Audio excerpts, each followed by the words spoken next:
Assalomu alaykum aziz yurtdoshlar. Mana biz navbatdagi darvozamizni Andijonga olib kelib o'rnashtirdik, xudo xolasa. Navbatdagi darvozamiz.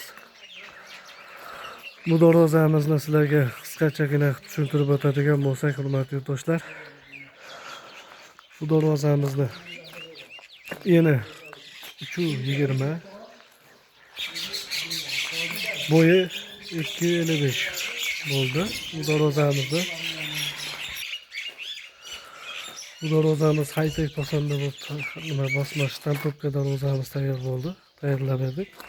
Bu darvozamizni mana sizlarga tushuntirib o'tadigan bo'lsak, 2 stenkada 8 tayyorlarga shvillarlar qo'yib, mijvinkalargacha o'rnashtirib, girdilarigacha mana holatlari 30 cm girdisi, tepalari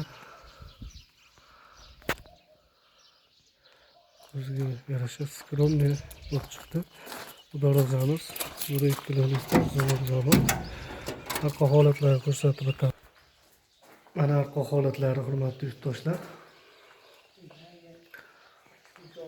Bu darvozamiz mana taglari holatlari. Mana hurmatli yurtdoshlar, mana kimga qanaqa darvoza kerak bo'lsa, bemalol ekranda nomerlarimiz bor, bemalol telefon qila olasizlar.